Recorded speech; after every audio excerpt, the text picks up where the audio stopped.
The trash can hit the asphalt at 5:47 Monday morning. Plastic cracked against the curb, my garbage spilled across my driveway, and Diane Holloway's silver Cadillac rolled past the mess like she had just completed her weekly inspection. She was the HOA board member who kept claiming my city-approved trash placement was ruining property values. My neighbor's curtains shifted in the dark because this had stopped being just my trash can weeks ago. What Diane did not know was that I controlled the concrete pad, the curbside camera angle, and the anchor system the city had already approved for that exact spot. The air smelled like wet cardboard, coffee grounds, and cold Ohio rain. A cereal box slid through a puddle near my mailbox. One wheel from the can spun slowly in the gutter, clicking every time it hit a pebble. Diane stopped at the end of the cul-de-sac and lowered her window. She did not look surprised. That was the first thing I noticed. People who accidentally hit something usually stop fast. Diane stopped like she wanted an audience. Her porch-light white smile appeared through the dawn haze. "Mason," she called, smooth as church lobby carpet. "Maybe if you followed community standards, this would not keep happening." Keep happening. Those two words did more damage than the cracked plastic. I stood barefoot on my front step in sweatpants, holding a mug of coffee that had already gone cold. Behind me, my doorbell camera blinked red. Across the street, old Mrs. Whitaker watched from behind her kitchen blinds. 2 houses down, somebody's garage light clicked on. The neighborhood was waking up to the same sound again. My name is Mason Carter. I am 42 years old, and I spent 18 years designing mechanical fixtures that either hold under pressure or fail in front of everyone. I do not build things to impress people. I build them to work. That morning, Diane had just made me curious. The first 2 times my trash can ended up smashed in the street, I assumed it was bad luck. Narrow road, early garbage truck, maybe wind. By the 3rd Monday, the pattern had teeth. Same time, same tire tracks, same neat little HOA violation notice taped to my garage by noon. Improper receptacle placement. Obstruction of neighborhood appearance. Failure to maintain curbside order. The phrases sounded official, but they all pointed to the same lie. My can sat exactly where the city told me to place it. Within 3 feet of the curb. Clear of the sidewalk. Away from the mailbox. I had the municipal sanitation diagram printed and taped inside my kitchen cabinet. Diane knew that. I had emailed it to her twice. Still, every Monday before sunrise, something happened. A scrape, a crack, a crash. Then a violation letter arrived before lunch. This morning was different because she had said the quiet part out loud. Keep happening. I walked down the driveway and picked up the broken lid. Rainwater ran over my fingers. The plastic edge was split clean through. Not crushed by a garbage truck. Not blown by wind. The damage came from side impact. Low and deliberate. A dark smear of silver paint marked one corner. I looked toward Diane's Cadillac. The rear bumper caught the streetlight for half a second. Same color. Same height. She saw me looking and drove away without another word. The neighborhood went quiet behind her. Too quiet. I gathered the trash piece by piece. Banana peels. Coffee filters. Junk mail. A cracked detergent bottle leaking blue liquid across the concrete. Every sound felt louder than it should have. The slap of wet cardboard. The scrape of plastic. The soft click of my camera recording from above the porch. When I reached the curb, I noticed a second set of tire marks near the storm drain. Curved inward, then outward, like someone had turned toward the can on purpose and corrected afterward. That was no accident. By sunrise, the violation notice was already taped to my garage door. Fresh ink. HOA letterhead. Diane's signature at the bottom. I stood there with rain dripping from my sleeves and the broken can beside my feet. The paper smelled like cheap toner. The message was short. Correct placement immediately or face escalating fines. I looked from the notice to the cracked plastic, then to the red blink of my doorbell camera. Diane thought she was training me. She had no idea I was about to start measuring. The rain stopped just after 8, but the streets still glistened under a gray Ohio sky. Water pooled along the curb where the tire marks curved toward the broken can. I crouched beside them with a tape measure and my phone. The marks were fresh. The edges were sharp. One track cut directly across a patch of wet leaves that had not been disturbed before sunrise. That detail stayed with me. Somebody had driven there after the rain ended. A garbage truck could not have made that turn without climbing the curb. These tracks never touched the curb. They aimed straight at the spot where my can normally stood. I took photos from every angle. Then I took more. Experience had taught me something simple. Evidence disappears faster than people expect. By noon, the neighborhood looked normal again. Lawns hummed with sprinklers. Delivery vans rolled through the subdivision. Kids rode bicycles in circles near the community mailbox. Only the cracked plastic stacked beside my garage hinted that anything had happened. Then my phone buzzed. It was Mrs. Whitaker. She lived across the street and rarely called anyone. "I saw her again," she said quietly. "Same time as last week." I leaned against my workbench. "You are sure?" There was a pause. "I am old, Mason. I am not blind." That caught my attention. Mrs. Whitaker never exaggerated. She never involved herself in neighborhood disputes either. Yet this was the second time she had volunteered information. A few minutes later, another message arrived. This one came from Kevin Ramirez, 2 houses down. He attached a photo. Diane's Cadillac sat near my driveway before dawn. The image was blurry, but the timestamp was clear. 5:43 in the morning. For minutes before I heard the crash, my garage suddenly felt smaller. The pattern was growing teeth. I opened the HOA website and started reading through archived notices. Most residents never bothered. I did. Page after page appeared on my screen. Landscaping complaints, fence approvals, paint color disputes. Then I noticed something odd. Several homeowners had received nearly identical violation notices over the last year. Same wording, same formatting, same signature. Diane Holloway. Hey. Mini hook clicked into place. Nearly every notice targeted older residents or people who lived alone. That could have been coincidence. Then I found another detail. Most of those complaints disappeared after the homeowner complied or simply stopped arguing. Diane always won because nobody wanted the hassle. By late afternoon, I drove to the city sanitation office. The clerk behind the counter printed the placement guidelines again. She highlighted the section describing curb distance requirements. My setup exceeded every standard. "You are actually more compliant than most residents," she said. I folded the paper carefully. That was the third confirmation. City regulations supported me. My measurements supported me. Witnesses supported me. Yet Diane kept escalating. The next morning, I installed a second camera facing lower toward the curb. Not obvious. Not hidden either. Just precise. The lens covered the exact path marked by those tire tracks. While mounting the bracket, I noticed movement across the street. Mrs. Whitaker stood on her porch pretending to water flowers. She lifted a thumb toward me. No words. Just a signal. For the first time, I realized other people were paying attention. Diane thought she was isolating targets one at a time. She might have missed something larger forming around her.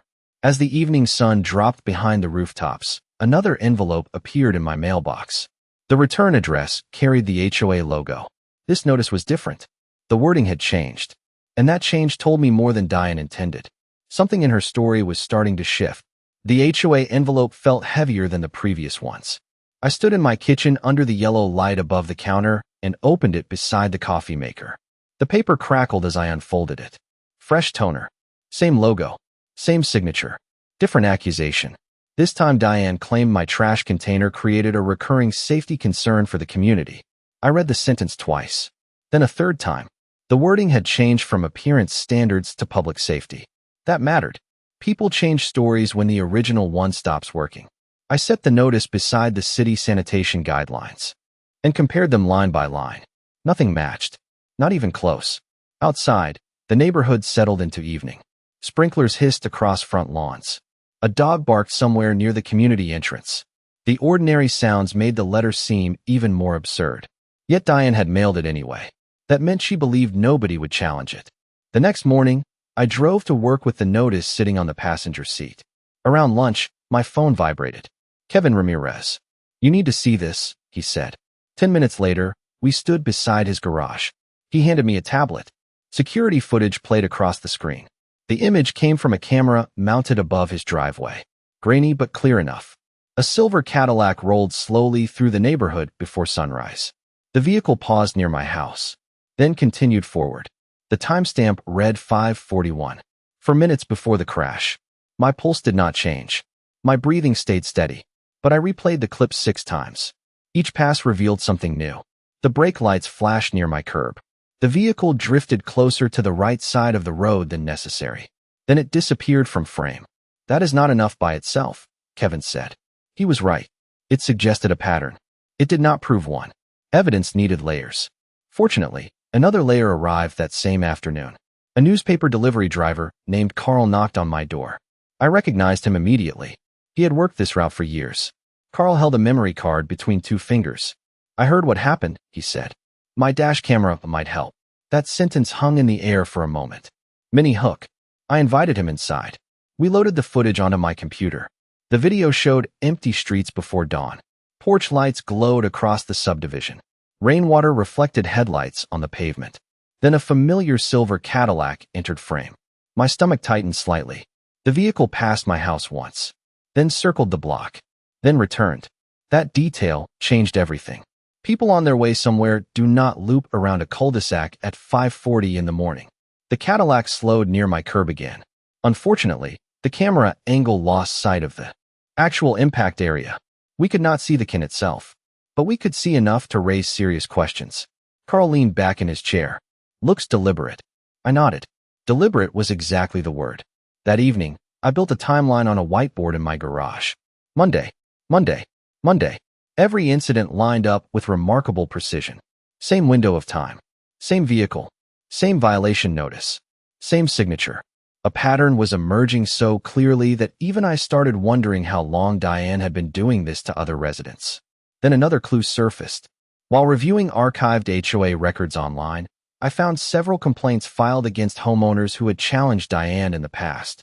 Most eventually disappeared from community meetings. Some moved away. Some simply stopped participating. Their names repeated across years of records like faint fingerprints. The neighborhood suddenly felt different. Bigger than one broken trash can. Bigger than one annoying board member. I stood in my garage looking at the whiteboard while the evening breeze drifted through the open door. The second camera pointed silently toward the curb. The first camera watched from above the porch. Every angle was covered now. For the first time, I had the feeling that somebody else was beginning to notice those cameras too. Monday was getting closer. Monday arrived with a sky the color of cold steel. I woke up before my alarm. No crash yet. No scraping plastic. No sudden impact outside. Just silence. Sometimes silence carries more weight than noise. I stood at the front window with a mug of black coffee warming my hands. Streetlights still glowed faintly across the cul-de-sac. My cameras were recording. The small status lights blinked steadily in the darkness. 4:58. 5:10. 5:23. Every minute felt longer than the last. Then headlights appeared at the far end of the street. A silver Cadillac rolled into view. Slow. Careful. Familiar. Diane. The car passed my house once. Then twice. The second pass was slower. A mini hook settled into place. She was checking something. I could feel it. The Cadillac disappeared around the corner. 5 minutes later, it returned. This time Diane stopped near the community mailbox. Her brake lights glowed red against the wet pavement. Then she drove away again. No crash. Not yet. I stayed inside. 5:41. A delivery truck entered the neighborhood. 5:44. A newspaper landed on a driveway across the street. 5:46. The Cadillac returned for a fourth time. My grip tightened around the coffee mug. Diane parked for nearly 30 seconds near the curb in front of my house. Then she drove away. At exactly 5:47, a loud crack echoed through the morning. Plastic scraped across concrete. Something tumbled. The sound was unmistakable. I opened my front door immediately. Cold air rushed inside. My trash can lay on its side near the storm drain. The lid had separated completely this time. Trash scattered across 20 feet of pavement. Coffee grounds mixed with rainwater. A milk carton spun slowly in the gutter. The neighborhood began waking up. Porch lights flickered on. Front doors opened. People looked outside. Diane's Cadillac was already halfway down the block. Not speeding. Not fleeing. Just leaving. That confidence bothered me more than the damage. She acted like consequences did not apply to her. I started gathering the trash while my cameras continued recording. The smell of wet cardboard filled the air. Every movement felt familiar now. Too familiar. Then I noticed something new. A folded piece of paper had been tucked beneath the broken lid. I picked it up carefully. HOA letterhead. Again. But this notice had not been mailed. Somebody had physically placed it there. My eyes moved across the page. Immediate corrective action required. Repeat violations subject to enhanced review. No explanation. No specific rule. No reference number. Nothing. Just pressure. The paper was dry despite the wet pavement. It had been placed after the kin fell. Another detail. Another layer. By 8 o'clock, 3 different neighbors had approached me. Mrs. Whitaker brought photos from her porch. Kevin shared additional camera angles. A retired teacher named Sandra quietly admitted she had received similar notices last year. The story was spreading. Not publicly. Not yet. But people were starting to compare experiences. That was dangerous for someone like Diane. Patterns survive where intimidation fails. Around noon, I reviewed every camera recording from the morning. The footage showed Diane circling repeatedly. It showed her stopping near my property. It showed her timing. What it did not show was the actual moment of impact. Something remained missing. The gap frustrated me. Yet another detail caught my eye. During one pass, Diane lowered her window and looked directly toward my porch. Toward the cameras. Toward the exact places she knew were recording. Instead of avoiding them, she smiled. That smile lingered with me for the rest of the day. People hide when they think evidence exists. Diane seemed convinced the evidence would never matter. By sunset, I stopped focusing on the trash can itself. The trash can was only the tool. The real target had become something much bigger. And the next clue arrived before dark. The clue arrived in the form of a spreadsheet. Sandra knocked on my door just after sunset, carrying a manila folder tucked beneath her arm. The porch light cast a pale circle across the concrete as she handed it to me. I kept everything, she said quietly. Then she walked back across the street before I could ask another question. Inside the folder were copies of HOA notices dating back nearly 3 years. Some pages were faded. Some carried handwritten notes in the margins. Every one of them bore the same signature. Diane Holloway. I spread the documents across my dining room table. The smell of paper and toner filled the room. Outside, crickets chirped beneath the humid evening air. I began sorting the notices by date. A pattern emerged almost immediately. The complaints followed a cycle. First came a warning, then a second notice, then a threat of fines. After that, most homeowners simply gave in. Minnie Hook. One file stood out from the rest. A retired veteran named Frank Dawson had challenged an HOA citation about a flagpole. The violation vanished 2 weeks later without explanation. Another homeowner questioned a landscaping notice. Same outcome. A third resident disputed a parking complaint. Again, the case disappeared. Yet every file began with the same escalation tactics. Diane pushed hard until someone pushed back. Then the paper trail suddenly ended. I leaned back in my chair and stared at the ceiling fan turning overhead. The issue was no longer whether Diane targeted people. The documents showed that she did. The question was why she always selected the same kinds of residents. Older homeowners, widows, people living alone, residents unlikely to spend months fighting paperwork. The answer felt close. Not visible yet, but close. The next morning I visited Frank Dawson. His house sat near the edge of the subdivision beside a row of maple trees. Wind rustled through the leaves as he opened the door. Frank listened patiently while I explained what I had discovered. Then he laughed once and shook his head. "You are finally seeing it," he said. We sat on his back patio overlooking a small garden. Frank told me Diane rarely cared about the actual violations. Control mattered more than compliance. "The rules change depending on who she is talking to," he said. That sentence stayed with me. Before I left, Frank handed me a folder of his own. More notices. More letters. More examples. Every page reinforced the same story. By the time I returned home, my passenger seat was covered with paperwork. The evidence pile was growing faster than I expected. That afternoon, another unusual thing happened. Diane approached me directly. I was replacing a damaged wheel on the newest trash can when her Cadillac stopped beside the curb. The engine idled softly. She lowered the window halfway. "Still having trouble following community standards?" she asked. Her tone sounded casual, almost friendly. The question itself was a test. I wiped my hands on a shop towel and smiled. Which standard would that be? For a moment, silence settled between us. Birds chirped from a nearby oak tree. A lawn mower hummed somewhere down the street. Diane's expression shifted ever so slightly. Not much, just enough. She expected frustration. She expected an argument. Instead, she found patience. "You know exactly what I mean," she replied. Then she drove away. Another mini hook clicked into place. She never answered the question. Not once. Not in person. Not in writing. Not in any notice. That evening I reviewed my camera footage again. While studying the recordings frame by frame, I noticed something I had missed before. During one of Diane's early morning passes, another vehicle appeared briefly behind her Cadillac. A white SUV. Familiar. I zoomed in. The image blurred, then sharpened just enough to reveal an HOA parking permit hanging from the mirror. Diane was not acting alone. Somewhere inside this story, another person was helping her, and I had just found the first glimpse of them. The white SUV stayed on my mind all night. I replayed the footage until the numbers in the corner blurred together. The vehicle only appeared for 3 seconds. 3 seconds was not much. Sometimes it was enough. By sunrise, I had already reviewed every frame again. The HOA parking permit swung from the mirror as the SUV followed Diane's Cadillac through the subdivision. It never passed her, never turned away. It simply stayed behind her like a shadow. That detail mattered. Shadows follow. They do not lead. I printed several screenshots and spread them across my workbench.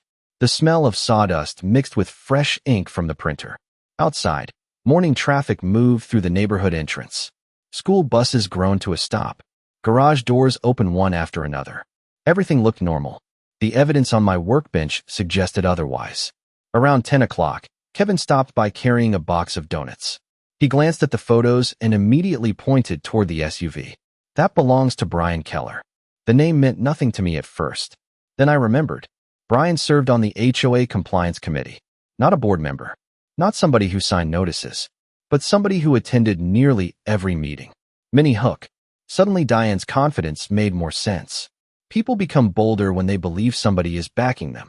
I thanked Kevin and spent the afternoon digging through public HOA documents. Brian's name appeared everywhere. Committee recommendations. Property reviews. Compliance reports. His signature showed up beside Diane's on several archived records. Not proof. Just another connection. Another thread.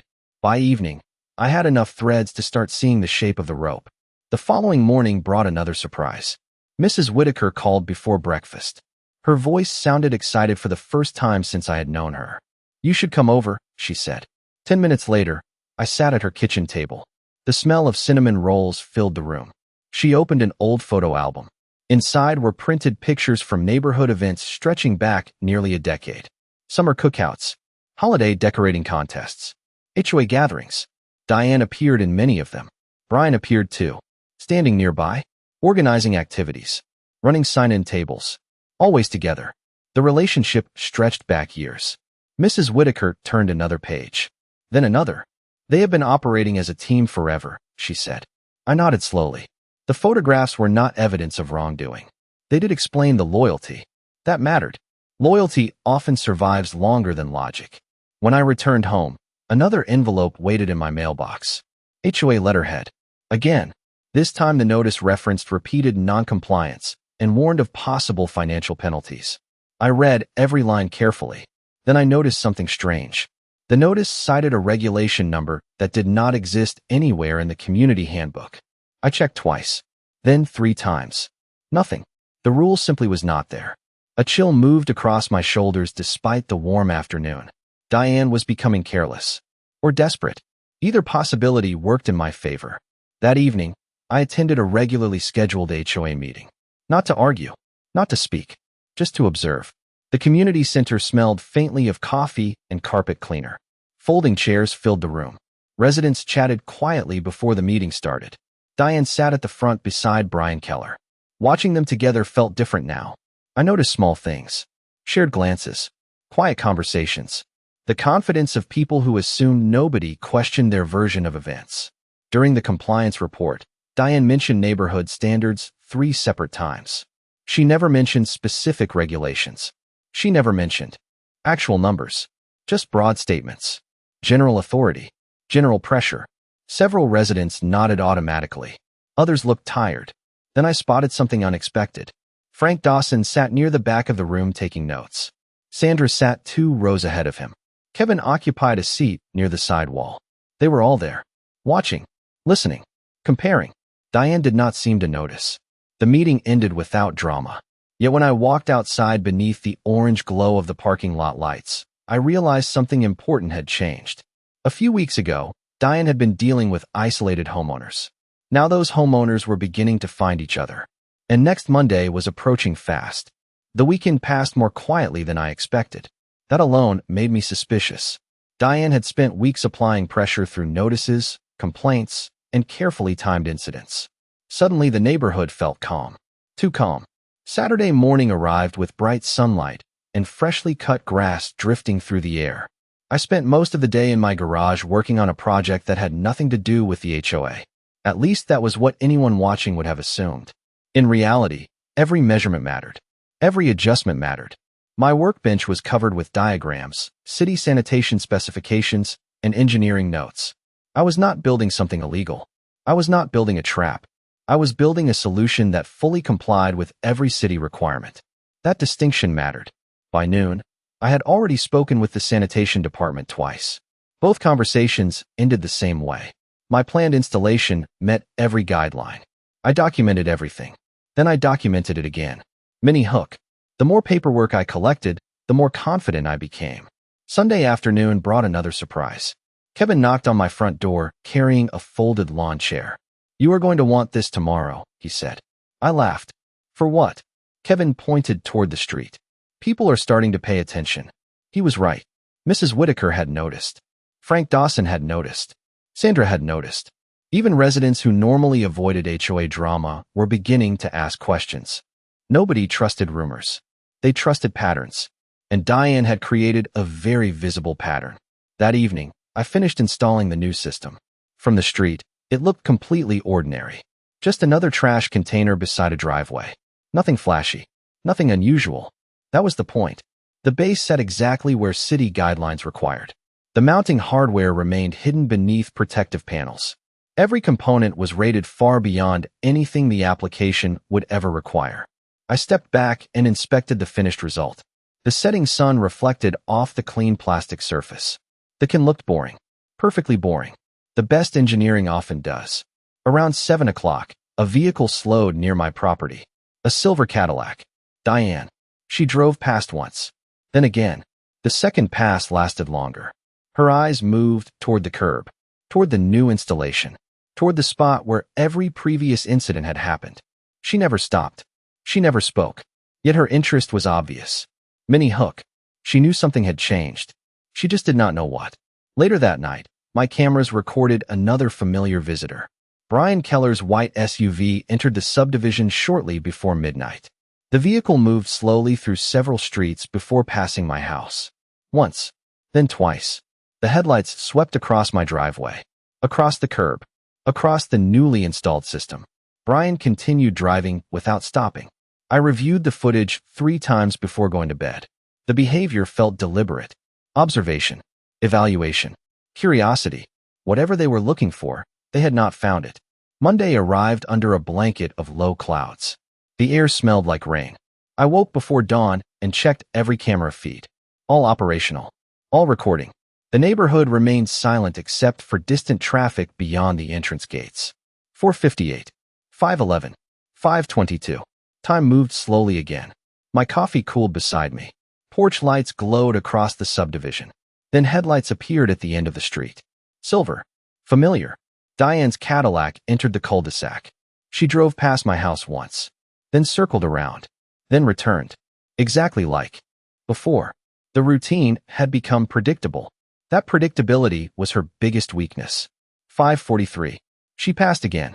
5:45. Another pass. This time she slowed dramatically near my driveway. I could see her face through the windshield. Calm. Confident. Certain. The confidence almost impressed me. Almost. Across the street, Mrs. Whitaker's kitchen lights switched on. 2 houses down, Kevin's garage door opened a few inches. Somewhere farther away, a dog barked once and then fell silent. The neighborhood was awake whether Diane realized it or not. My cameras recorded every second. My documents sat organized on the kitchen table. My timeline stretched across the garage wall. Everything was ready. Then Diane parked near the curb and opened her driver's side door. The driver's side door swung open and Diane stepped onto the wet pavement with the confidence of somebody repeating a routine she had performed many times before. The neighborhood remained quiet. A faint breeze pushed leaves along the curb. I watched through my front window without moving. My cameras captured everything. Diane glanced once toward my house. then toward the container beside the driveway. Her expression barely changed. That interested me. Most people become cautious when they know they are being recorded. Diane seemed irritated by the inconvenience more than concerned by the cameras. She walked across the street with steady steps. The sound of her shoes tapped softly against the pavement. Across the cul-de-sac, Mrs. Whitaker's kitchen curtain shifted slightly. Kevin's garage door remained cracked open. The audience was growing. Diane stopped beside the container and examined it. For several seconds, nothing happened. She circled it once. Then she crouched briefly near the base. Mini hook. She was checking for something. The hidden mounting system remained invisible beneath the protective housing. From the outside, everything appeared ordinary. Exactly as planned. Diane stood again and folded her arms. The silence stretched. Then she reached forward and gripped the handle. I could almost predict what she expected. Every previous attempt had ended the same way. A quick movement. Container sliding out of position. Another complaint letter. Another week of pressure. This time, the handle moved. The container did not. Diane frowned. She adjusted her stance and pulled again. The wheels rotated slightly. Nothing else moved.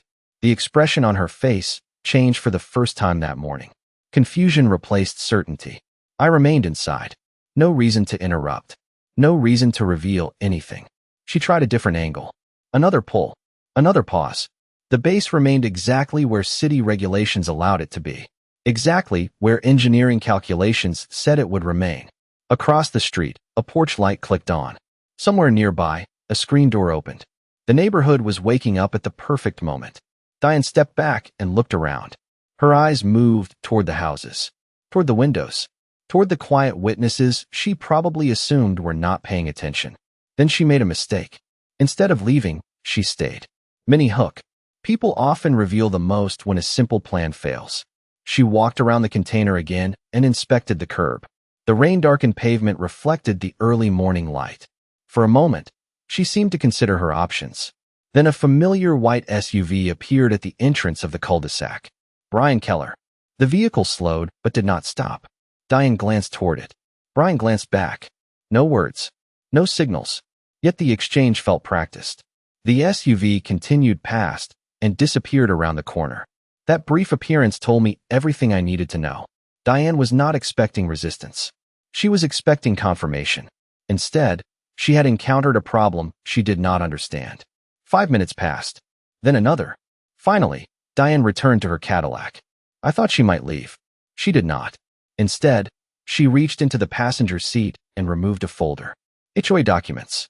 She marched toward my front walkway. Her pace was faster now. Less controlled. More determined. I opened the door before she could knock. Cold morning air drifted between us. Diane held out the paperwork. This situation cannot continue, she said. The statement sounded rehearsed. I accepted the folder without looking inside. Which situation? I asked. For a split second, she hesitated. The same hesitation I had seen before whenever specifics entered the conversation. Her eyes narrowed slightly. The neighborhood seemed unusually quiet around us. Even the birds had stopped chirping. Then Diane pointed toward the curb and said something she probably wished she could take back. The moment the words left her mouth, I knew the next piece of the puzzle had finally appeared. It is supposed to move. The words slipped out before Diane could stop them. For a second, neither of us spoke. The cool morning air hung between us. Somewhere down the street, a garbage truck rumbled in the distance. Diane blinked once and immediately tried to recover. I mean, containers like that usually move, she said. But the correction arrived too late. The original sentence had already landed. It was specific. Too specific. My eyes drifted briefly toward the curb, then back to her. Supposed to? I asked. Diane tightened her grip on the folder. You know what I mean. No. I knew exactly what she meant. That was the problem. Behind her, the neighborhood was becoming more awake by the minute. A garage door opened across the street. Mrs. Whitaker stepped onto her porch carrying a coffee mug. She pretended to admire her flower beds. Nobody believed that performance anymore. Diane noticed her too. The realization seemed to irritate her.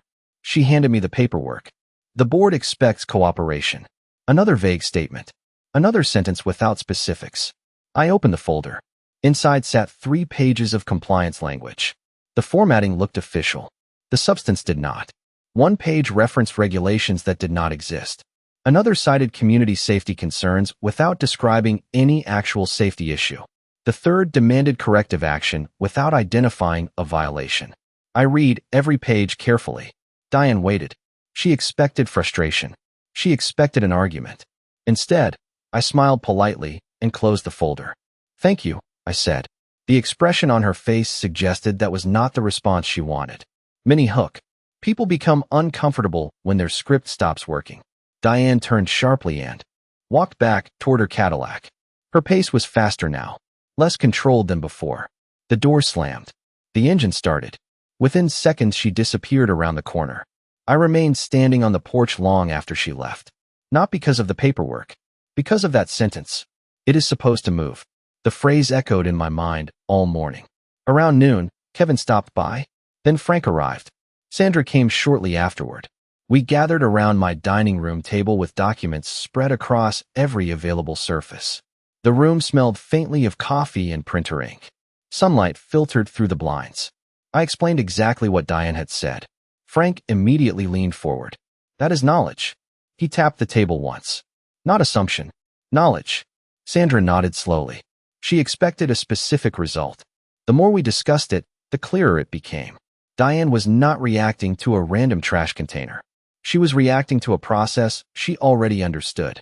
A process she expected to repeat successfully. That distinction mattered. Evidence rarely arrives as a dramatic confession. More often, it arrives as a careless sentence. By mid-afternoon, another development appeared. Kevin reviewed footage from additional neighborhood cameras. One clip showed Brian Keller's white SUV parked near the community center late the previous evening. Another camera captured Diane arriving a few minutes later. The timestamps placed both vehicles there for nearly 40 minutes. No audio. No direct proof of anything improper. Just another connection. Another thread joining the others. The rope continued growing thicker. Later that evening, I attended a small gathering at Frank's house. Nothing formal.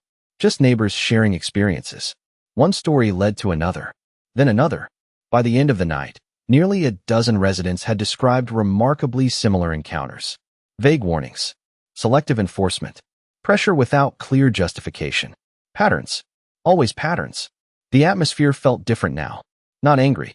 Focused. People who once believed they were isolated were beginning to understand they were not alone. That realization carried its own kind of power. As the meeting ended, Frank handed me a small notebook. "Look at the dates," he said. I opened it under the porch light. Page after page contained observations from years earlier. Names. Complaints. Meeting notes. Then one entry stopped me cold. It mentioned a neighborhood maintenance contractor who had abruptly resigned after challenging Diane and Brian during a compliance dispute. I read the paragraph twice. Then a third time. The contractor's name sounded strangely familiar. And suddenly I knew exactly where I had heard it before. The name in Frank's notebook belonged to Tom Mercer. The moment I saw it, the memory surfaced. 2 years earlier, I had hired Tom for a drainage project behind my property. Reliable. Detail-oriented. The kind of contractor who documented everything. Back then, our conversation stayed focused on work. Yet I remembered one strange comment he made while packing up equipment. He had laughed and said, "Some people around here treat HOA rules like personal property." At the time, I barely paid attention. Now the sentence felt different. The next morning, I called him. Tom answered on the second ring. After a brief pause, he agreed to meet for coffee. We sat inside a small diner just outside town. The smell of bacon and fresh coffee drifted through the room. Rain tapped softly against the windows. Tom listened while I explained the situation. He never interrupted. He simply nodded. Then he leaned back and folded his arms. I wondered how long it would take before somebody connected the dots. Mini hook. That sentence immediately caught my attention. Tom explained that years ago, he had maintained several common areas for the neighborhood. During routine inspections, he occasionally disagreed with certain compliance decisions. Nothing dramatic. Nothing public. Just questions. Questions Diane and Brian never seemed to appreciate. One disagreement involved landscaping standards. Another involved maintenance responsibilities. According to Tom, the rules changed depending on who benefited from them. The language stayed the same, he said. The interpretation moved around. I thought about every notice spread across my dining room table. The pattern fit perfectly. Tom reached into a folder, and pulled out several old emails. Printed copies. Dated. Organized. He slid them across the table. I read carefully. Most discussed routine maintenance. Then I found a familiar theme. Requests without clear authority. Directives without specific rule references. Pressure applied through ambiguity. The exact same methods Diane still used. Tom smiled faintly. You see it now. I did. More importantly, I could document it. By afternoon, I returned home with another stack of evidence. My dining room table looked like an investigative newsroom. Files covered nearly every surface. Notes connected dates. Dates connected people. People connected incidents. What once appeared random now looked remarkably structured. Then something unexpected happened. A certified letter arrived. The envelope carried HOA markings. My stomach did not tighten. My pulse did not rise. At this point, the notices felt predictable. I opened it slowly. Inside was a hearing notice. The board wanted me to appear before a compliance review panel the following week. Alleged repeated violations. Potential penalties. Formal review. The escalation had finally arrived. Yet one detail immediately stood out. The hearing date was unusually rushed. Most community procedures required additional notice periods. This one seemed compressed. Almost hurried. Another mini hook settled into place. People rush when they are afraid of losing control. That evening, several neighbors gathered at my house. Kevin reviewed camera footage. Sandra organized complaint records. Frank compared dates from his notebook. Mrs. Whitaker contributed observations she had quietly documented for months. The atmosphere felt focused rather than emotional. Nobody talked about revenge. Nobody talked about winning. They talked about facts. That distinction mattered. Facts survive scrutiny. Emotions rarely do. As darkness settled outside, we began constructing a complete timeline. One wall of my garage became covered with notes. Monday incidents. Notice dates. Vehicle appearances. Meeting schedules. Every thread pointed toward the same small group of people. Around 9 o'clock, Kevin suddenly stopped talking and stared at his laptop. The room grew quiet. You need to see this, he said. We gathered around the screen. Kevin had synchronized footage from multiple cameras across the neighborhood. Individually, each clip revealed very little. Combined together, the sequence told a much larger story. Diane's Cadillac and Brian's SUV appeared repeatedly before compliance actions occurred. The timing was remarkably consistent. Not proof of wrongdoing by itself, but impossible to ignore. Sandra slowly shook her head. Frank let out a long breath. Even Mrs. Whitaker looked surprised. The pattern was no longer hidden. It was visible, clear, repeatable. As the meeting ended, everyone left carrying copies of different records. The rain had stopped. Streetlights reflected across wet pavement outside. I remained alone in the garage staring at the completed timeline stretching across the wall. For the first time, the story felt complete enough to challenge publicly. Then my phone buzzed with a new message from an unknown number. Attached was a photograph taken inside the community center. And the image changed everything. The photograph showed the inside of the community center conference room. At first glance, nothing seemed unusual. Folding chairs, a projector screen, coffee cups scattered across a long table. Then I noticed the date stamp in the corner. The image had been taken 3 days before my hearing notice arrived. My eyes moved toward the center of the frame. Several printed documents lay spread across the table. One page carried my address in large bold letters. Another contained photographs of my driveway. A third showed compliance notes. The hearing had not been scheduled in response to new information. It had been prepared long before the official notice ever reached my mailbox. Mini hook. Somebody had been planning ahead. I enlarged the image and studied every detail. The angle suggested the photograph came from inside the room, not through a window. Whoever sent it had been present during the meeting.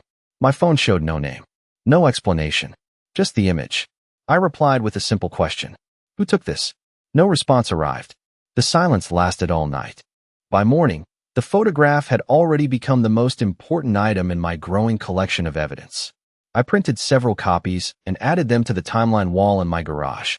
The image fit perfectly beside the hearing notice, beside the camera footage, beside the compliance records. Every new piece reduced the amount of coincidence in the story. Around noon, another message arrived from the same unknown number. This time there was text.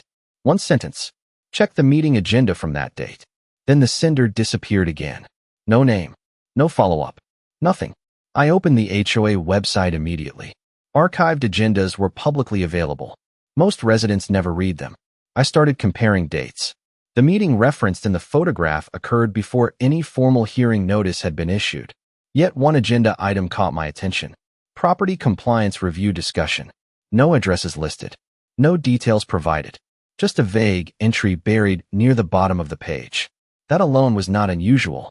What came next was, the official hearing notice claimed the review process began weeks later. The dates did not align. Another thread connected itself. Another gap closed. That evening, Kevin came over carrying a laptop and 2 binders. Sandra arrived shortly afterward. Frank followed with additional notes from previous years. The group gathered around my dining room table again. Rain tapped softly against the windows.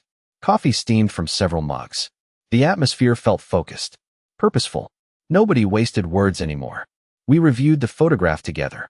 Then the agenda. Then the hearing timeline. Sandra noticed the inconsistency first. They decided before the process started. The room went quiet. Frank slowly nodded. That is exactly what this looks like. Nobody rushed to conclusions. We had spent too many weeks dealing with assumptions already. Facts mattered. Documentation mattered. Yet the pattern continued pointing in the same direction. Diane and Brian appeared to be treating outcomes as predetermined. Procedures came afterward. The realization settled heavily across the room. Later that night, after everyone left, I returned to the garage. The timeline stretched across nearly an entire wall now. Colored notes connected incidents. Photographs connected dates. Witness statements connected patterns. Looking at everything together felt different than reviewing individual pieces. The larger picture had become impossible to ignore. Then my phone rang. Unknown number again. This time I answered. A man spoke quietly. His voice sounded older. Careful. I sent the photograph. Before I could respond, he continued. There is something else you need to know. I listened without interrupting. The caller explained that he had attended several HOA meetings over the years. He preferred staying invisible. Most people forgot he was even in the room. According to him, Diane often discussed certain residents before official reviews ever occurred. Not publicly, not formally, informally. The distinction mattered. Then he mentioned a document. A private compliance tracking list.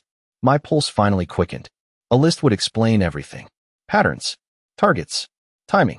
Can you prove it exists? I asked. The line remained silent for a moment. Then the man answered with a sentence I will never forget. I do not have to prove it. I can show it to you. The call ended seconds later. No name. No explanation. Just a meeting location and a time for the following afternoon. I stared at the dark phone screen while the garage lights hummed softly overhead. For the first time, it felt like somebody from inside their system was ready to talk. And that changed the stakes completely. The meeting location turned out to be a small public park on the edge of town. Nothing dramatic. Just a few picnic tables beneath old oak trees and a walking path circling a pond. The following afternoon arrived warm and bright. Sunlight reflected off the water. Children played near a playground on the far side of the park.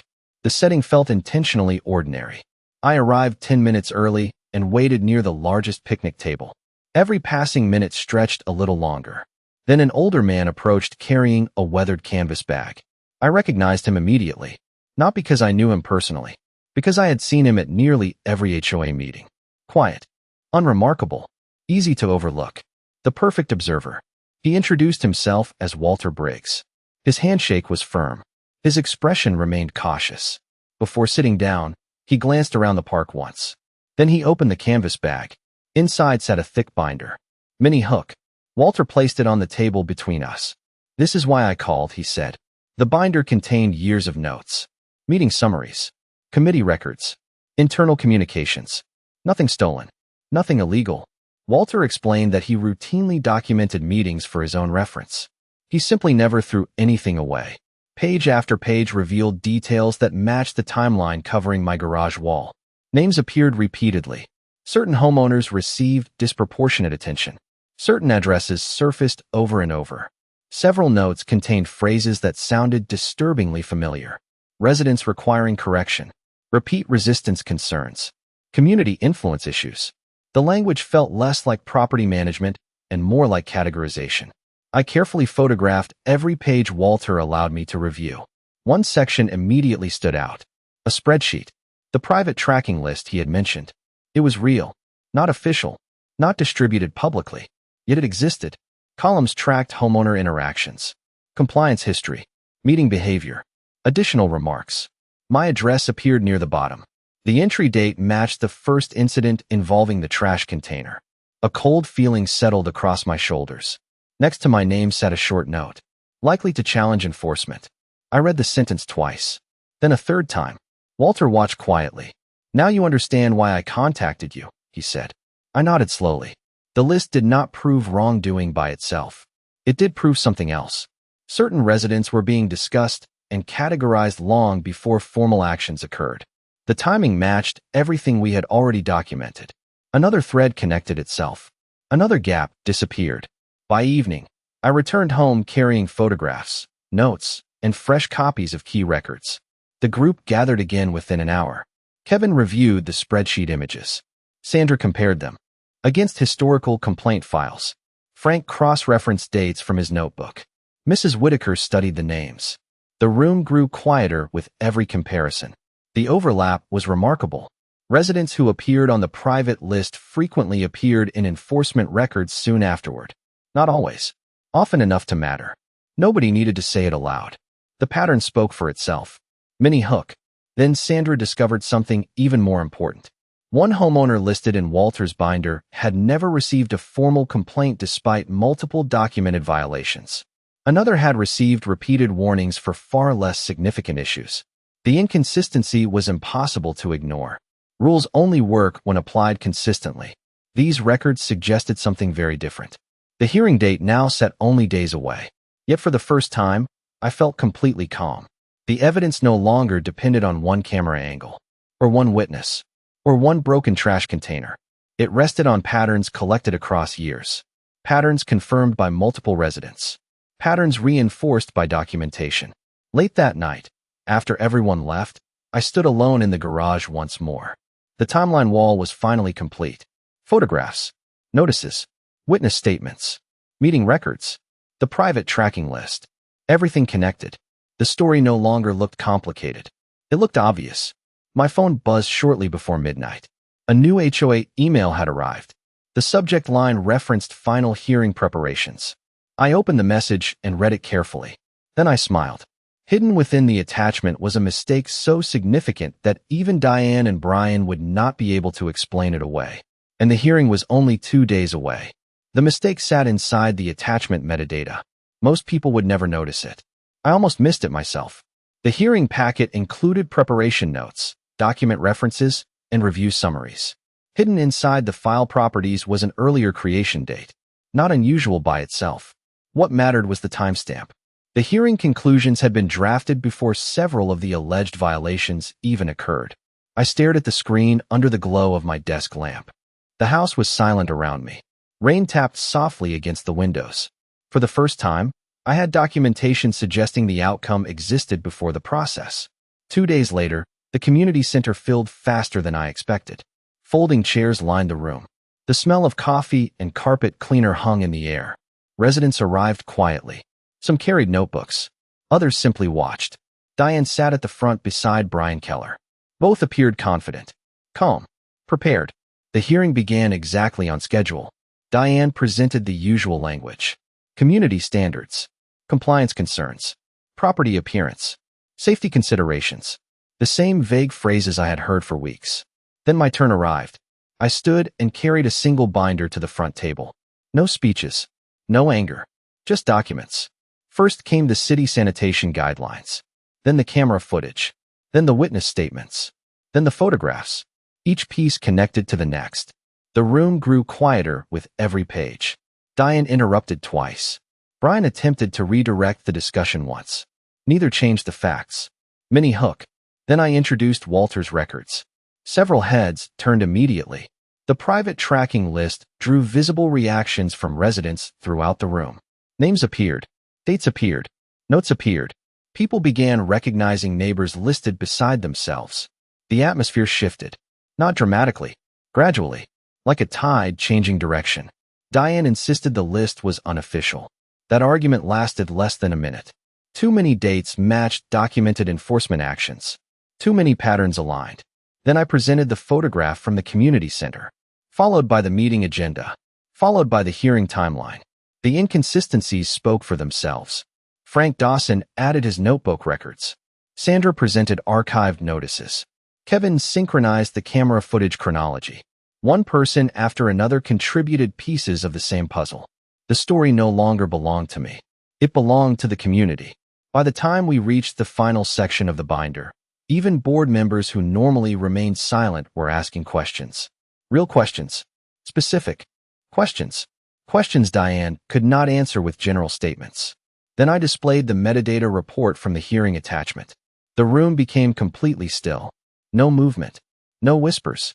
Just silence. The timestamp sat on the projector screen for everyone to see. A document referencing hearing conclusions had been created before critical events supposedly supporting those conclusions. Diane stared at the screen. Brian stared at the table. Neither spoke. The silence lasted several long seconds. Sometimes silence says more than any argument. What happened next surprised me. Not because it was dramatic. Because it was simple.